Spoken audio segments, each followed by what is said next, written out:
مزدور کے لیے روزہ رکھنے کا حکم۔ کیا مزدور کے لیے روزہ معاف ہے جو بہت زیادہ کٹھن کام کرتا ہو؟ اگر ان کو روزہ رکھنا ضروری ہے تو رمضان میں پیسوں کا کہاں سے انتظام ہوگا؟ محمد تسلیم اختر انڈیا سے۔ دیکھیں، رمضان تو اسلام کا ایک رکن ہے، روزہ چھوڑنے کی نہ مزدور کو اجازت ہے نہ کسی اور کو۔ اللہ نے صرف دو لوگوں کو روزہ چھوڑنے کی اجازت دی ہے، ایک مسافر کو اور ایک بیمار کو۔ اب مزدور کو چونکہ کام ہوتا ہے تو کام تو دیکھیں ہر ایک کو ہوتا ہے، کسی کو کم درجے کی محنت کرنی پڑتی ہے، کسی کو زیادہ درجے کی محنت کرنی پڑتی ہے، کوئی گرمی میں روزہ کاٹتے ہیں، کوئی سارا دن ایئر کنڈیشن میں پڑے رہتے ہیں۔ تو ان فروق کی وجہ سے، اس فرق کی وجہ سے روزے میں رخصت نہیں ہوگی۔ فمن شہید منکم الشہر فلیصم، اللہ نے فرمایا تم میں جو بھی رمضان کا مہینہ پائے گا اس پر لازم ہے کہ وہ روزہ رکھے۔ تو اس میں اللہ نے مزدوروں کو بھی خطاب کیا ہے، گڑھا کھودنے والوں کو بھی خطاب کیا ہے، جو ایئر کنڈیشن میں سارا دن گدے پہ بیٹھے رہتے ہیں ان کو بھی خطاب کیا ہے۔ اس لیے مزدور کے لیے روزہ چھوڑنا بہرحال حرام ہے، ناجائز ہے، مزدوری کی بیس پہ روزہ نہیں چھوڑ سکتا۔ رہا مسئلہ کہ بیچارہ کرے کیا، دہاڑی کا انتظام کہاں سے کرے؟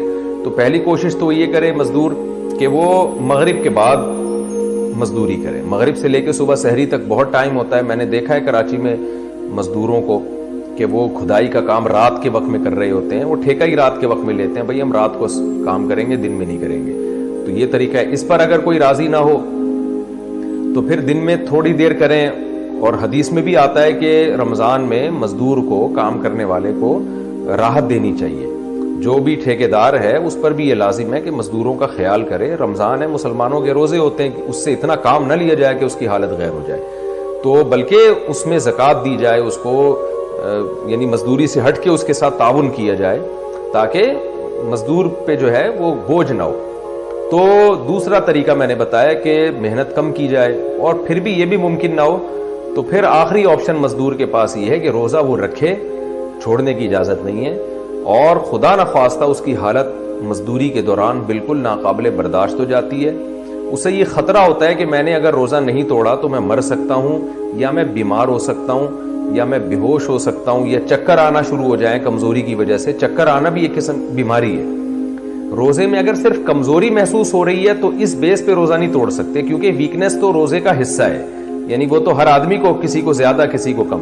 لیکن اگر چکر، دماغ گھومنا شروع ہو گیا، یا ڈر ہے کہ شوگر لیول اتنا ڈاؤن ہوگا کہ یہ بے ہوش ہو سکتا ہے یا مر سکتا ہے، تو ایسی کنڈیشن اگر روزے میں مزدور کی ہو رہی ہے تو پھر اس کے لیے روزہ توڑنا جائز ہوگا۔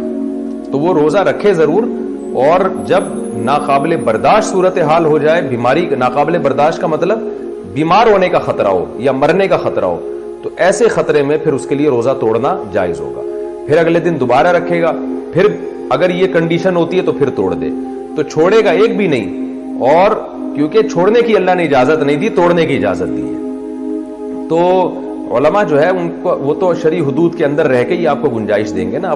آج کل جو نئے نئے متجددین آ رہے ہیں، فلاسفر آ رہے ہیں، انہوں نے تو اب دین کا ہی بیڑا غرق کر دیا، خود سے رخصتیں دینا شروع کر دیتے ہیں۔ تو اس لیے فقہاء نے اس مسئلے کو بیان کیا ہے کہ ایسا مزدور روزانہ روزہ رکھے گا، اور اگر حالت غیر ہو جاتی ہے، بیماری کا خطرہ ہے، تو روز توڑے گا اس کو، پھر بعد میں قضا کرے گا۔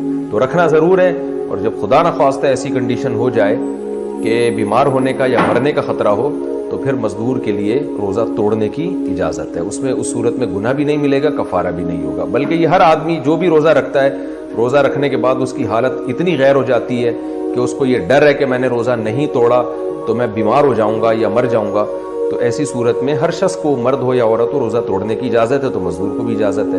رکھنا رڈیلی پڑے گا، پھر اس کے بعد توڑ دے، اور پھر سردیوں میں جب دن چھوٹے ہوتے ہیں یا آسان ہو جاتا ہے روزہ، اس وقت اس کی قضا کر لے وہ۔